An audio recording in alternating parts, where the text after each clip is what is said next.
All right, Dusty, if you don't know what it means when your scanner flickers like this, turn back now. Do not pass go, do not collect 200 credits. Believe it or not, jail. After the intro, I'm going to talk about one of the coolest mechanics in Starfield and how it completely changes the game. You've been warned, let's go. Still here? Well, tell me your favorite power in the comments down below.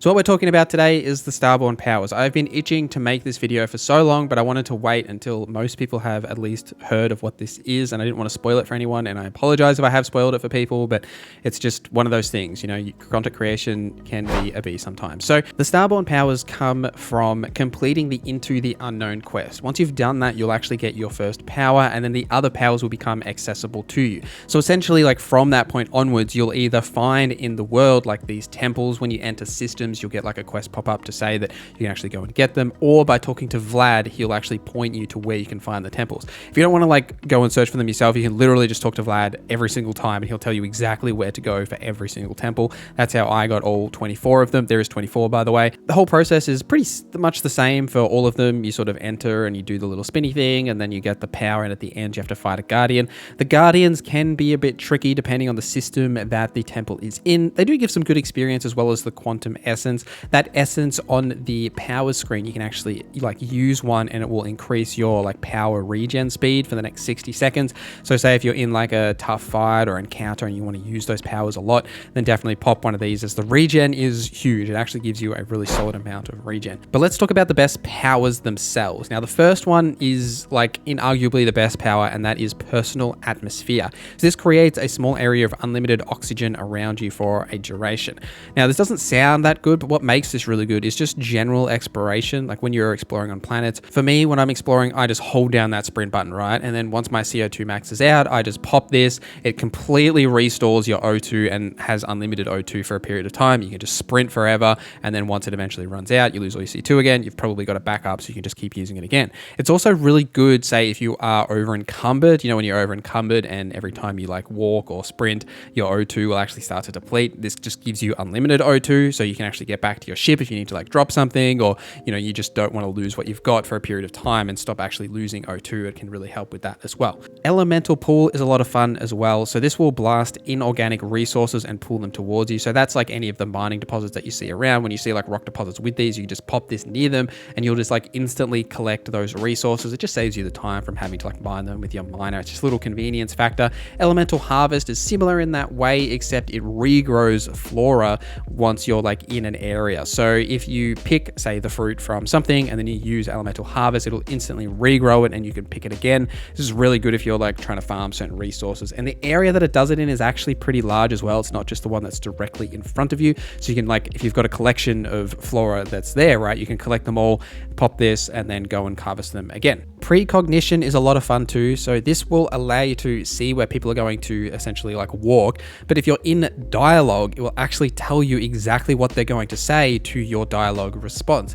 You can't actually use this to like pass persuasion checks or something like that, like I've tried, but it's just a fun little thing that you can see what people are going to say depending on what you say. So say if you're doing certain quest lines, you just want to know what's going to happen if you say certain things that can be useful for that way. The main use for these powers is definitely combat. There are plenty of others that you can tinker and play with, but these are like the best combat powers that I've found. We'll start with phased time. So this will slow the flow of time for a period, so you can line up headshots and just basically destroy enemies without being hit. You do slow down as well, so if you have to like reload or something, it does take the same amount of time while being slowed. But if you've got like a full clip and you pop this, you can usually kill the enemies that are pretty close to you.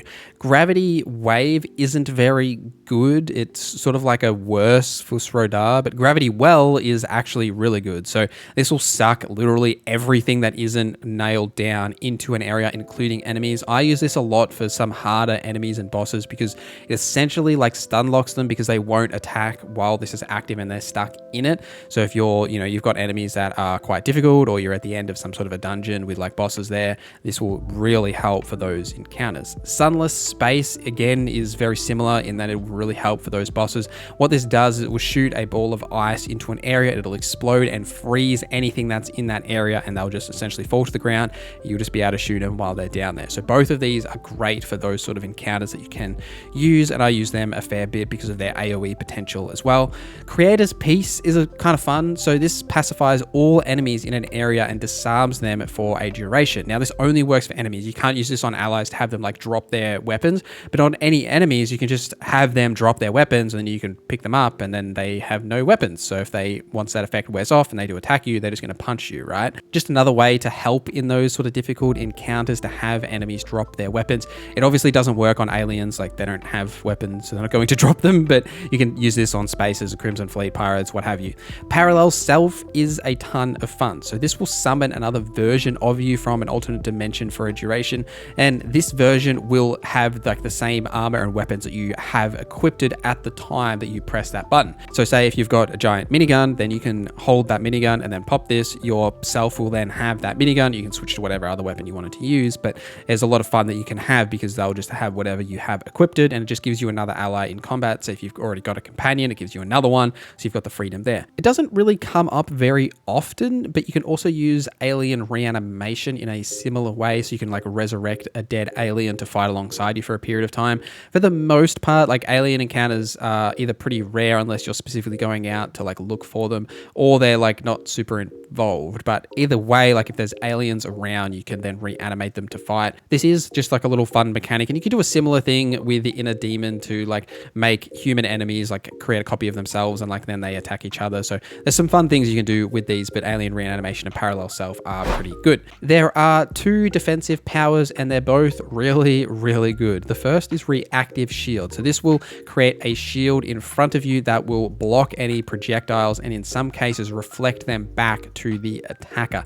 This only works in front of you though. So if you've got enemies attacking from the side or behind, it won't work. Or like say if there's an explosion on the ground, right? It's obviously not going to block that, but it's a fun thing. Say if you're like in a doorway or like a choke point, you can stand there and then have all of the enemies shoot into it and then you won't take any damage. And likewise, Moonform does a very similar thing, but it locks you in place. So when you activate Moonform, you can't move, but you essentially turn into stone and all of your resistances are increased greatly. Now, you very rarely can die when Moonform is active. Like you will take some tiny little bits of damage depending on the armor that you have equipped, but essentially you just become a god and you can just stand there and deal a ton of damage. This is great to combine with effects that do additional damage or say resistances when you're standing still. So you can just stand in the middle of a fight and just mow enemies down. It's really good to use. Again, it's a great effect to use for those sort of boss encounters to prevent you from dying. You can just stand there and melt away at them. There is two fun stealth abilities that I highly recommend using. The first is Void Form. This is probably one of the funnest abilities. So